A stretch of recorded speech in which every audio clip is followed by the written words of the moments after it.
When an aquarium is left to grow completely unchecked, it quickly turns into a tangled, unmanageable mess that blocks the light from reaching the bottom.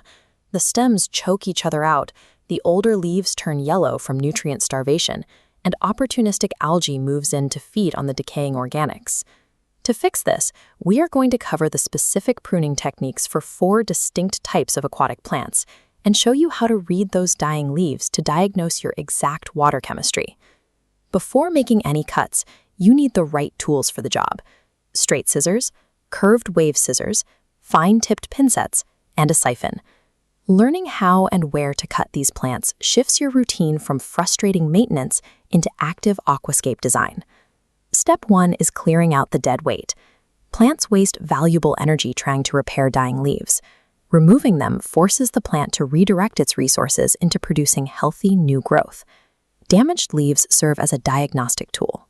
Older leaves turning yellow and translucent at the tips means low nitrogen. Distinct pinholes with brown edges indicates potassium deficiency. Pale yellow new leaves with dark green veins mean your plants are missing iron. Once you identify the issue, snip those damaged leaves off completely at their base. They will never heal, so they have to go. Clearing out this failing foliage removes the exact food source that algae rely on and acts as an early warning system to correct your water chemistry. Next, we tackle stem plants. Left alone, they grow straight up to the surface and become stringy weeds. Our goal is to force them into dense, compact bushes. Take your sharp, straight scissors and slice cleanly across the stem, right above a node, the point where leaves connect to the main stem. A clean cut prevents the plant tissue from crushing and rotting. This triggers the Hydra effect. By removing the top bud, you release a hormonal block, forcing the plant to sprout 2 new lateral branches from the node directly below your cut. Grab those healthy top cuttings with your fine-tip pincets and plant them deep into the substrate directly next to the original stem. This aggressive severing and replanting cycle multiplies your stem count, creating the thick spatial density you see in professional aquascapes. Rosette and rhizome plants require a completely different approach. If you slice the top off an Amazon sword or an Anubias, that leaf will simply die. Instead, identify the oldest, outermost leaves that are usually covered in algae. Trace the stem all the way down to the central crown and snip it at the absolute base. For epiphytes like Java fern and Anubias, you will notice a thick, creeping horizontal stem at the bottom. This is the rhizome, and it acts as the plant's main life support system. Never bury a rhizome in the gravel or soil. Depriving it of oxygen and water flow guarantees the entire plant will rot. It must be attached to rocks or wood above the substrate.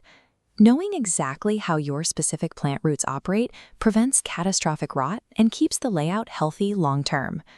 Now we move to the foreground. Carpeting plants and mosses need regular trimming to maintain a tight, low-profile mat across the bottom of the tank. First, turn off your filter.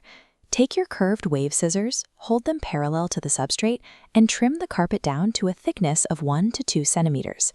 If you let a carpet grow too thick, the top growth completely shades out the bottom. The underlying roots starve for light and die, causing the entire mat to detach and float to the surface. Once you finish cutting, make sure to grab a net or a siphon and remove every single floating clipping immediately. Even a tiny snippet of moss can grow into a new patch. Strict debris management right after a trim keeps these aggressive plants from invading the rest of your layout.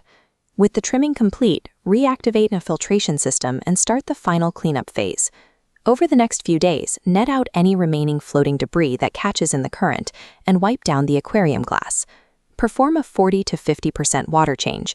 This physically removes the dissolved organics released by the fresh cuts and fully resets your water chemistry. Finally, adjust your liquid fertilizer and root tabs downward. You just removed a large portion of your plant mass, so the tank requires fewer nutrients for now. Running through this reset prevents toxic nutrient buildups and keeps your plant growth strictly under your control. The result is a stabilized, crystal-clear aquascape. The carpet is tight, the stem bushes are dense, and the canopy is free of dead leaves.